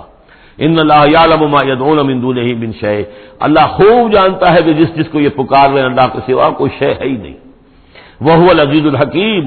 اور وہ زبردست ہے حکمت والا۔ وَتِلْكَ الْأَمْثَالُ نَضْرِبُهَا لِلنَّاسِ وَمَا يَعْقِلُهَا إِلَّا الْعَالِمُونَ، اور یہ مثالیں ہیں کہ جو ہم لوگوں کے لیے بیان کرتے ہیں لیکن نہیں سمجھتے ان سے مگر وہی لوگ کہ جو علم رکھنے والے ہیں۔ خلق اللہ السماوات والارض، اللہ تعالیٰ نے آسمان و زمین تخلیق فرمائے بالحق، حق کے ساتھ۔ ان فی ذلک لآیۃ للمؤمنین، یقیناً اس میں نشانی ہے اہل ایمان کے لیے۔ اب یہ جو بقیہ 3 رکوع ہیں 21ویں پارے میں آ رہے ہیں، یہ جیسا کہ میں نے عرض کیا اس میں 2 لڑیاں ہیں بٹی ہوئی۔ ایک لڑی ہے خطاب اہل ایمان سے، یہاں ایک جگہ آپ کو مل جائے گا کہ براہ راست خطاب بھی ہے، یا عبادی الذین آمنوا، یا ایھا الذین آمنوا والا جو ہے کہ جو مدنی صورتوں میں جو خطاب کا صیغہ ہے وہ تو یہاں بھی نہیں آیا، لیکن براہ راست خطاب کیا ہے۔ لیکن یہ کہ اگر گنتی کریں گے تو کچھ 10 احکام اور دیے گئے ہیں ان لوگوں کو جو دین کے لیے کسی محنت کے اندر جد و جہد میں، اس کو غالب کرنے کی کسی کوشش میں، اس کی تحریک میں، اس کی دعوت میں لگے ہوئے ہوں، اور اس میں ان کے لیے مصائب ہوں، مشکلات ہوں، تکالیف ہوں، پریشانیاں ہوں، تو ان کے لیے کیا ہدایات ہے۔ سب سے پہلی ہدایت 100 ہدایتوں کی ایک ہدایت، اتل ما اوحی الیک من الکتاب، تلاوت کرتے رہا کرو اس شے کی جو وحی کی گئی ہے آپ کی جانب کتاب میں سے۔ یہی ہم پڑھ چکے ہیں سورہ کہف میں بھی، وَاتْلُ مَا أُوحِیَ إِلَيْكَ مِنْ كِتَابِ رَبِّكَ لَا مُبَدِّلَ لِكَلِمَاتِهِ وَلَن تَجِدَ مِن دُونِهِ مُلْتَحَدًا۔ وہی بات، سب سے بڑا سہارا بندہ مومن کا کیا ہے؟ اللہ پر جتنا یقین ہوگا، اللہ پر جتنا بھروسہ ہوگا، اللہ سے جتنا تعلق ہوگا اتنا ہی صبر کرے گا۔ وَاصْبِرْ وَمَا صَبْرُكَ إِلَّا بِاللَّهِ، اور اللہ کے ساتھ تعلق کا سب سے بڑے ذریعہ یہ قرآن مجید ہے۔ طرفوا بِأَيْدِيكُمْ وَطَرَفُوا بِيَدِ اللَّهِ، اس کا ایک سرا تمہارے ہاتھ میں ہے، ایک سرا اللہ کے ہاتھ میں ہے۔ القرآن حبل اللہ الممدود من السماء إلى الأرض، حضرت عبداللہ ابن مسعود کی روایت کردہ حدیث ہے، حضور نے فرمایا یہ اللہ کی رسی ہے، مضبوطی کے ساتھ تھام لو اس کو، یہ تنی ہوئی ہے زمین سے آسمان تک۔ تو واعتصموا بحبل اللہ جميعا، تو اس کے لیے یہ کہ قرآن پڑھا کرو۔ اتل ما اوحی الیک من الکتاب واقم الصلاۃ، اور قرآن کے بعد نمبر 2 نماز قائم کرنا۔ یہ نماز جو ہے اقیم الصلاۃ لذکری، یہ سورہ طٰہٰ میں ہم پڑھ آئے ہیں، حضرت موسیٰ کو پہلی وحی ہو رہی ہے، پہلی گفتگو ہو رہی ہے کوہ طور پر، اقیم الصلاۃ لذکری ان الصلاۃ تنہیٰ عن الفحشاء والمنکر، یقیناً یہ نماز روکتی ہے بے حیائی کے کاموں سے بھی اور برے کاموں سے بھی۔ ولا ذکر اللہ اکبر، اور جان لو اللہ کا ذکر سب سے بڑی شے ہے۔ یہاں ذکر کو علیحدہ نہ سمجھیں، یہی ذکر ہے، قرآن جو ہے الذکر ہے۔ ہم نے سورہ ہجر میں دیکھا الذکر، انا نحن نزلنا الذکر وانا لہ لحافظون، تو ذکر میں سب سے پہلے قرآن ہے۔ نمبر 2 اقیم الصلاۃ لذکری، نماز قائم کرو میری یاد کے لیے۔ قرآن تو ہے ہی مجسم ذکر، نماز ذکر کے لیے ہے۔ آج تیسری چیز کیا ہے؟ ادعیہ معصورہ ہیں محمد رسول اللہ صلی اللہ علیہ وسلم کی، زندگی کا ہر کام کرتے ہوئے دعا ہے۔ آپ بیت الخلاء میں داخل ہو رہے ہیں تو دعا ہے، نکل رہے ہیں تو دعا ہے، گھر سے باہر جا رہے ہیں دعا ہے، گھر میں داخل ہو رہے ہیں دعا ہے، شیشہ دیکھا ہے تو دعا ہے، کپڑے بدلے ہیں دعا ہے، ہر کام کیجئے وہ، لیکن یہ کہ آپ کا اس وقت اللہ کے ساتھ ذہنی رشتہ قائم رہتا ہے۔ چوتھے نمبر پر جو بھی اور حضور نے فرمائے ہیں، یہ 33 مرتبہ سبحان اللہ اور 33 مرتبہ الحمدللہ اور اللہ اکبر، یہ بھی ذکر ہے۔ تو یہ تمام شکلیں ذکر کی ہیں، صرف کسی ایک شے کو ذکر نہ سمجھے ہمارے ہاں یہ بن گیا بس اللہ اللہ کر رہے ہیں تو ذکر ہے، نہیں، ذکر میں سب سے پہلے قرآن کی تلاوت ہے۔ اتل ما اوحی الیک من الکتاب واقم الصلاۃ ان الصلاۃ تنہیٰ عن الفحشاء والمنکر ولذکر اللہ اکبر واللہ یعلم ما تصنعون۔ ایک تو یہ ہدایت ہو گئی، اللہ خوب جانتا ہے جو تم کر رہے ہو۔ دوسری ہدایت ولا تجادلوا اہل الکتاب الا باللتی ہی احسن، جنہیں پہلے تم سے کتاب دی گئی تھی ان سے جھگڑا مت کرو مگر بہترین طریقے پر، ان سے بات کرو تو بڑے ہی اسلوب سے کرو، خوبصورتی سے کرو، بات کو سمجھانے کے لیے کرو، ان کی توہین نہ ہو، ان کے جذبات کو آپ بھڑکنے نہ دیں، ان میں حمیت جاہلی جو ہے اپنی امکانیت تک تو کوشش کریں کہ وہ بھڑکے نہ، باقی پھر وہ جو کرتے ہیں اس اللہ کے ہاں وہ ذمہ دار ہوں گے، لیکن ان سے گفتگو کرو تو بڑے عمدگی کے ساتھ کرو۔ الا الذین ظلموا منہم، سوائے ان کے جو ان میں سے ناانصافی پر تل گئے ہوں۔ اب یہ استثناء جو ہے دو معنی میں ہے، ایک تو یہ ہے کہ اس کا مطلب یہ کہ ان سے مجادلہ کرو ہی نہ، اور دوسرے یہ کہ اگر ان کے ساتھ کسی وقت کوئی سختی بھی کرنی پڑے، کوئی سخت جملہ بھی کہنا پڑے تو اجازت ہوگی، جہاں معلوم ہو جائے کہ یہ ہٹ درمی کے اوپر جو ہے آ گیا ہے تو وہاں اس دونوں کا امکان پیدا ہو جائے گا۔ وقولوا، لیکن تمہیں ان سے کہنا کیا ہے یہ بھی سمجھ لو، تاکہ اب اس کو یہ سمجھیے کہ یہ ہمیں مسلمانوں میں جب کام کرنا ہے، مسلمان سو گئے ہیں، بھول گئے اپنے سبق کو، انہیں یاد دلانا ہے تو اسی انداز میں انہیں یاد دلانا ہے۔ قولوا آمنا بالذی انزل الینا وانزل الیکم، ان سے کہو بھائی ہم تو ایمان رکھتے ہیں اس پر بھی جو ہماری طرف نازل کیا گیا اور اس پر بھی جو آپ کی طرف نازل کیا گیا۔ وَإِلَٰهُنَا وَإِلَٰهُكُمْ وَاحِدٌ، اور یہ تو نہیں ہے کہ ہمارا خدا کوئی اور ہے تمہارا خدا کوئی اور ہے، ہمارا الہ اور تمہارا الہ ایک ہی تو ہے۔ وَنَحْنُ لَهُ مُسْلِمُونَ، اور ہم تو اسی کے سامنے فرما بردارانہ اپنا سر جھکا چکے ہیں۔ وَكَذَٰلِكَ أَنزَلْنَا إِلَيْكَ الْكِتَابَ، اے نبی اسی طرح ہم نے آپ کی جانب یہ کتاب نازل کی ہے۔ فَالَّذِينَ آتَيْنَاهُمُ الْكِتَابَ يُؤْمِنُونَ بِهِ، تو وہ لوگ جنہیں ہم نے کتاب دی ہے، یہود اور نصارہ، ان میں بھی وہ لوگ ہیں جو اس پر ایمان لائیں گے یا جو ایمان لا رہے ہیں، جیسا کہ ہم پڑھ چکے ہیں کہ وہ آئے تھے کچھ لوگ جو حبشہ سے ایک وفد کی شکل میں، اور مکے والوں نے انہیں ستایا بھی، استہزاء بھی کیا، لیکن وہ لوگ وہ تھے جو پہلے حضرت عیسیٰ پر ایمان رکھتے تھے، عیسائی تھے، اور اب محمد پر بھی ایمان رکھتے ہیں، تو اللہ تعالیٰ نے ان کو دوہرا اجر دیا، مرتين۔ وَمِنْ هَؤُلَاءِ مَن يُؤْمِنُ بِهِ، اور ان میں سے یعنی مشرکین مکہ میں سے بھی بہت سے لوگ ہیں جو ایمان لائے ہیں اور ابھی لا رہے ہیں یا لائیں گے۔ وَمَا يَجْحَدُ بِآيَاتِنَا إِلَّا الْكَافِرُونَ، اور ہماری آیات کا انکار تو نہیں کرتے سوائے وہی کہ جو ناشکرے ہیں اور جو کفر کر اڑ گئے ہوں۔ اب ایک اور دیکھیے دلیل، اب یہ حصہ جو ہے یہ دوسری ڈوری آ گئی کہ جس میں روئے سکون جو ہے مشرکین کے ساتھ رد و قضا والی بات ہے۔ وَمَا كُنْتَ تَتْلُو مِن قَبْلِهِ مِن كِتَابٍ، ارے نبی آپ تو اس سے پہلے، اس قرآن کے آپ پر نازل ہونے سے پہلے آپ کوئی کتاب پڑھتے ہی نہیں تھے، آپ دنیا بھی اعتبار سے پڑھے ہوئے آدمی ہیں ہی نہیں، آپ نے تعلیم حاصل کی نہیں، لکھنا پڑھنا سیکھا نہیں۔ وَلَا تَخُطُّهُ بِيَمِينِكَ، نہ ہی آپ اپنے داہنے ہاتھ سے کچھ لکھتے تھے، کوئی کتاب لکھتے تھے، نہ پڑھتے تھے نہ لکھتے تھے۔ اِذًا لَارْتَابَ الْمُبْطِلُونَ، تو اس شکل میں تو جو اس کو باطل قرار دے رہے ہیں یہ لوگ جو جھوٹے کہہ رہے ہیں محمد کو، اس شکل میں تو پھر ان کے پاس کوئی شک کرنے کی گنجائش ہو جاتی کہ یہ بڑا لکھنے پڑھنے والے آدمی تھے، مشق کرتے کرتے بہت اچھی چیزیں بھی لکھنے لگے ہیں، اب ان کی زبان جو ہے مچ گئی ہے، قلم جو ہے وہ مچ گیا ہے، لہذا اب قرآن جیسی شے بھی تصنیف کر لی انہوں نے۔ اگر پہلے سے یہ عمل ہوتا ہے، لیکن تم تو جانتے ہو کہ ہمارے اس نبی محمد نے صلی اللہ علیہ وسلم انہوں نے تو کبھی لکھنا پڑھنا سیکھا ہی نہیں۔ وَمَا كُنْتَ تَتْلُو مِن قَبْلِهِ مِن كِتَابٍ، نبی آپ تو نہیں پڑھا کرتے تھے اس کتاب سے پہلے کوئی کتاب۔ وَلَا تَخُطُّهُ بِيَمِينِكَ، اور نہ آپ اسے اپنے داہنے ہاتھ سے لکھتے تھے۔ اِذًا لَارْتَابَ الْمُبْطِلُونَ، تب تو ان لوگوں کو شک کرنے کی گنجائش پیدا ہو جاتی۔ بل هُوَ آیاتٌ بَيِّنَاتٌ فِي صُدُورِ الَّذِينَ أُوتُوا الْعِلْمَ، بلکہ یہ تو آیات بینات ہیں، بڑی روشن ان لوگوں کے سینوں میں جنہیں علم دیا گیا ہے، وہ جانتے ہیں سابقہ جو کتابوں والے ہیں۔ وَمَا يَجْحَدُ بِآيَاتِنَا إِلَّا الظَّالِمُونَ، اور ہماری آیات کا انکار نہیں کرتے مگر وہی جو ظالم ہیں۔ وَقَالُوا لَوْلَا أُنزِلَ عَلَيْهِ آيَاتٌ مِّن رَّبِّهِ، اور وہ کہتے ہیں کہ کیوں نہیں نازل کی جاتی ان کے اوپر کوئی نشانیاں ان کے رب کی طرف سے، وہی باتیں جو مستقل طور پر چلی آ رہی ہیں۔ قُلْ إِنَّمَا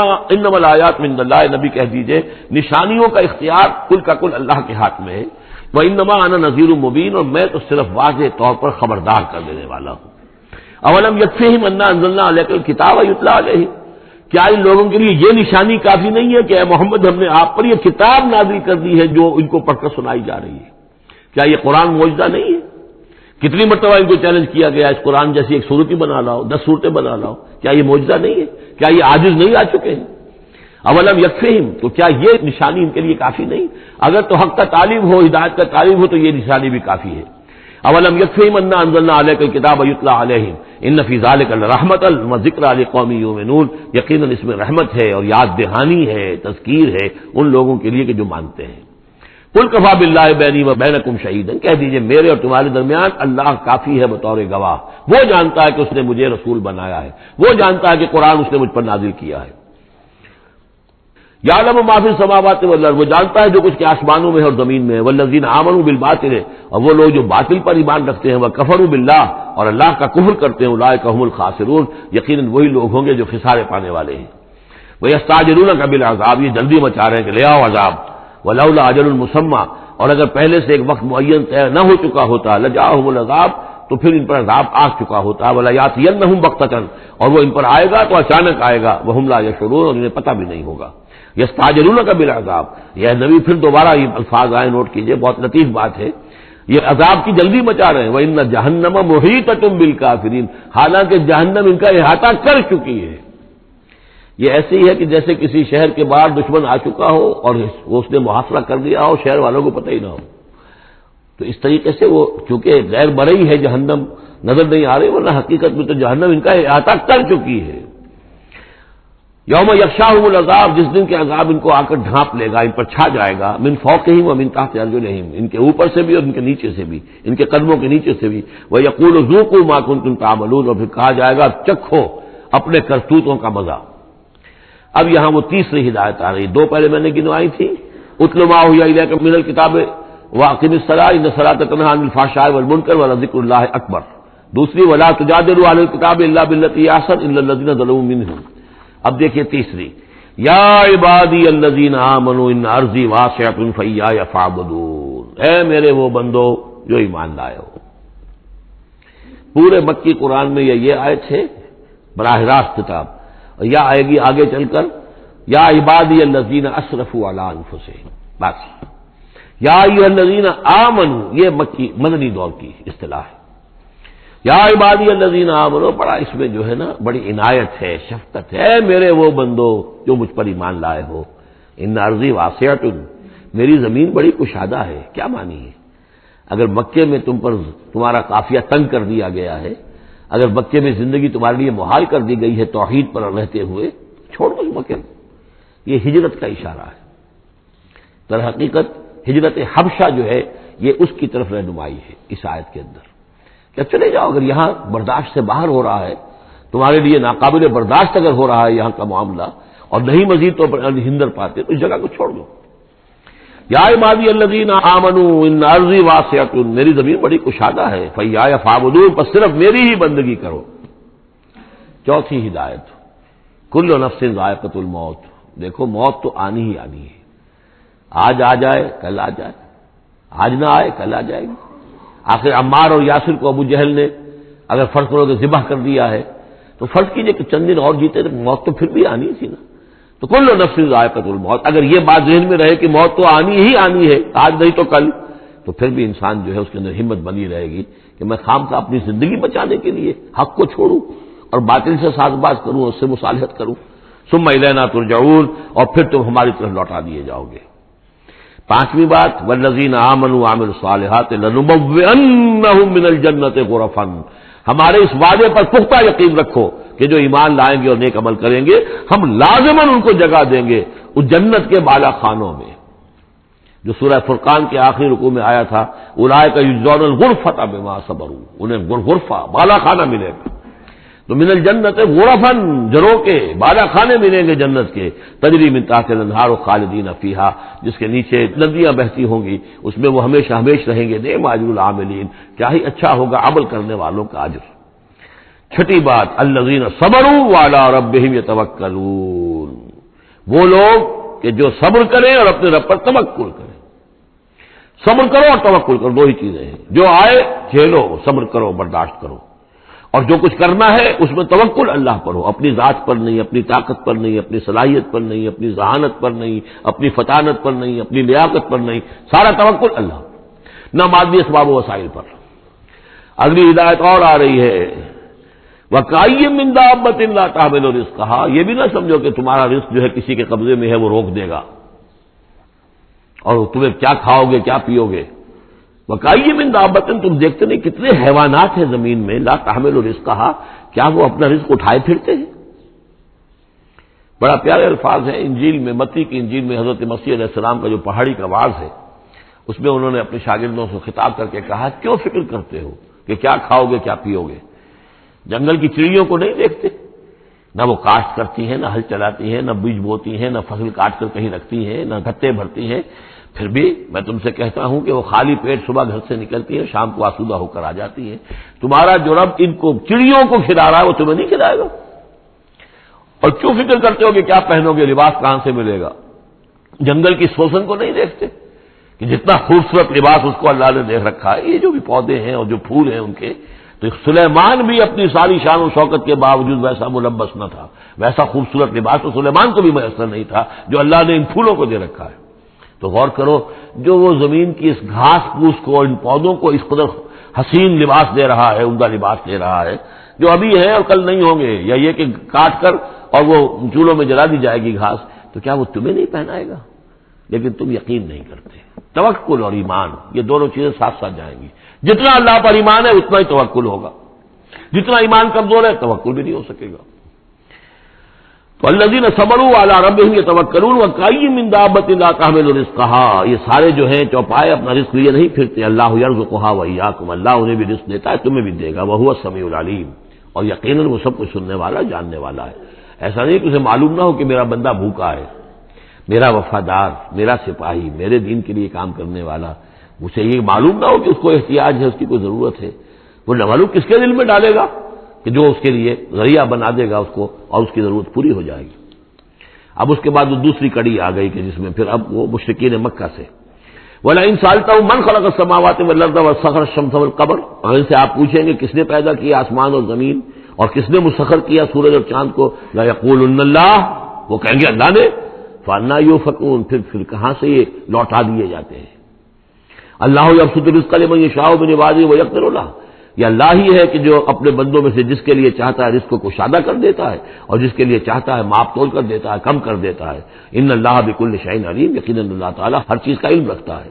وَلَئِن سَأَلْتَهُم مَّن نَّزَّلَ مِنَ السَّمَاءِ مَاءً فَأَحْيَا بِهِ الْأَرْضَ مِن بَعْدِ مَوْتِهَا، اور اگر آپ ان سے پوچھیں گے کس نے برسایا آسمان سے پانی اور زندہ کیا زمین کو اس کے مردہ ہو جانے کے بعد، لَيَقُولُنَّ اللَّهُ، وہ کہیں گے فوراً اللہ نے کیا۔ قُلِ الْحَمْدُ لِلَّهِ، کہو پھر کل حمد کل شکر بھی اللہ ہی کے لیے ہے، بل اکثرہم لا یعقلون، لیکن یہ لوگ، ان کی اکثریت عقل سے کام نہیں لیتی۔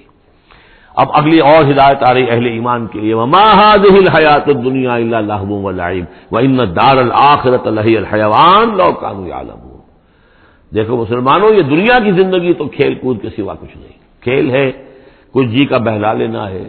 یہ ڈرامہ ہے جو ہو رہا ہے۔ یہاں بادشاہ ہوتا ہے کچھ عرصے کے لیے بادشاہ، جیسے ڈرامے میں بادشاہ ہوتا ہے، لیکن جب مرے گا تو کیا وہ بادشاہت کہاں رہ جائے گی؟ ایسے ہی ڈرامے سے نکل آئے گا، لباس اتار دے گا تو ایک ایکٹر کا ایکٹر ہے، چاہے وہ فقیر تھا پہلے اس ڈرامے کے اندر، اور دوسرا ایکٹر جو ہے بادشاہ تھا، باہر نکل کر 3 گھنٹے کے بعد دونوں کے دونوں ایک جیسے ہیں، نہ وہ بادشاہ بادشاہ ہے، نہ وہ فقیر فقیر ہے۔ یہ ہے عارضی سا ہے، لیکن یہ کہ ان الدار الآخرۃ لہی الحیوان، یقیناً آخرت کا گھر وہ ہے اصل زندگی، زندگی وہ ہے۔ لو کانوا یعلمون، کاش کہ ہمیں معلوم ہوتا، لو کنا نعلم، کاش کہ ہمیں معلوم ہوتا۔ یہ بھی نوٹ کر دیجئے، آخرت کو صرف مان لینا کہ ہاں آخرت ہے، بعد سے بعد موت ہے، یہ کافی نہیں ہے، یہ معلوم ہو کہ اصل زندگی وہی ہے۔ میں نے جو اس کی تشبیہ جو ہے بیان کی ہے بعض مواقع پر، کہ ایک کتاب ہوتی ہے، اس کا دیباچہ بھی ہوتا ہے، اس کا کوئی ضمیمہ بھی ہوتا ہے، چھوٹا سا ضمیمہ۔ ہمارا جو تصور ہے وہ یہ کہ اصل کتاب زندگی تو یہ دنیا کی زندگی ہے، ہاں ایک ضمیمہ اب لگا ہوا ہے آخرت کا، اس کی اہمیت ہمارے نزدیک اتنی ہے۔ ضمیمہ ہے بس، دنیا کی زندگی اصل زندگی ہے۔ ہونا کیا چاہیے کہ یہ دنیا کی زندگی تو دیباچہ ہے، اصل کتاب جو ہے وہ آخرت کی زندگی ہے۔ یہ ریشو پروپورشن کم سے کم، حالانکہ ویسے تو فائنائٹ اور انفائنائٹ کے درمیان کوئی ریشو پروپورشن ہو ہی نہیں سکتی، ایک لامحدود زندگی اور ایک محدود زندگی، کیا اس میں ریشو پروپورشن ہوگی؟ لیکن یہ کہ پھر بھی اگر کوئی کرنی ہے تو دیباچہ اور کتاب زندگی اصل موت کے بعد کھلے گی، یہ دیباچہ ہے، یہ مقدمہ ہے۔ ہم نے کیا سمجھا اصل زندگی، کتاب زندگی یہ ہے، ہاں ایک ضمیمہ بھی اس کے ساتھ ہے جس کا نام آخرت ہے۔ فَإِذَا رَكِبُوا فِي الْفُلْكِ، پھر انہی مشرکین سے پھر خطاب ہو رہا ہے، اور یہ مضمون کئی بار آ چکا ہے۔ جب یہ سوار ہوتے ہیں کشتی میں، دعوا اللہ مخلصین لہ الدین، تو پھر یہ اللہ ہی کو پکارتے ہیں اس کے لیے اپنی اطاعت کو خالص کرتے ہوئے۔ فلما نجاہم الی البر، اور جب اللہ تعالیٰ انہیں نجات دے دیتا ہے خشکی کی طرف، اذا ہم یشرکون، تو پھر یہ شرک کرنا شروع کر دیتے ہیں۔ لیکفروا بما آتیناہم، تاکہ یہ ناشکری کریں اور کفر کریں ہماری دی ہوئی نعمتوں کی، ولیتمتعوا، اور تاکہ بس مزے اڑا لیں، فسوف یعلمون، پھر یہ جان لیں گے۔ الہاکم التکاثر حتی زرتم المقابر کلا سوف تعلمون ثم کلا سوف تعلمون. اصل حقیقت تو اس وقت کھلے گی. اولم یروا انا جعلنا حرما آمنا، یہ پھر اہل ایمان سے کہا جا رہا ہے کیا یہ دیکھتے نہیں کہ ہم نے حرم کو ان کے لیے امن کی جگہ بنا دیا ہے. وَيُتَخَطَّفُ النَّاسُ مِنْ حَوْلِهِمْ، اور لوگ جو ہے اچک لیے جاتے ہیں ان کے ارد گرد سے. باقی عرب کے اندر تو امن و امان تھا ہی نہیں. أَفَبِالْبَاطِلِ يُؤْمِنُونَ وَبِنِعْمَةِ اللَّهِ يَكْفُرُونَ، تو کیا یہ باطل پر ایمان رکھتے ہیں اور اللہ کی نعمت کا یہ کفران کر رہے ہیں. وَمَنْ أَظْلَمُ مِمَّنِ افْتَرَىٰ عَلَى اللَّهِ كَذِبًا أَوْ كَذَّبَ بِالْحَقِّ لَمَّا جَاءَهُ، اس شخص سے بڑا ظالم اور کون ہوگا جس نے کوئی چیز گھڑ کر اللہ کی طرف منسوب کر دی، اور اسی طرح وہ شخص کہ جس نے اللہ کی طرف سے آئے ہوئے حق کی تکذیب کر دی جبکہ اس کے پاس آیا. یہ دونوں ہم بدن جرم ہے. یعنی اگر میں جھوٹ موٹ قرآن جو ہے خود تصنیف کر کے اللہ کی طرف منسوب کر رہا ہوں تو مجھ سے بڑا ظالم اور گناہ گار کوئی نہیں. لیکن یہ بھی سوچ لو اگر واقعتاً یہ اللہ کا کلام ہے جو میں تمہارے سامنے پیش کر رہا ہوں اور تم اس کی تکذیب کر رہے ہو تو تم سے بڑا ظالم کوئی نہیں. الیس فی جہنم مثوی للکافرین، تو کیا جہنم ہی میں ٹھکانہ نہیں ہے ان کافروں کا. اور آخری آیت جو ہے پھر اسی سیغے میں لنہدین والذین جاہدوا فینا، اہل ایمان کے دل جوئی کے لیے گھبراؤ نہیں، پریشان نہ ہو. والذین جاہدوا فینا لنہدینہم سبلنا، وہ لوگ کہ جو ہماری راہ میں جہاد کریں، محنت کریں، کوشش کریں، جد و جہد کریں، قربانیاں دیں، اظہار کریں، انہیں مطمئن رہنا چاہیے ہمارا پختہ وعدہ ہے، مؤکد وعدہ ہے، ہم لازماً ان کی رہنمائی کریں گے اپنے راستوں کی طرف. لنہدینہم سبلنا وان اللہ لمع المحسنین، اور یقیناً اللہ تعالی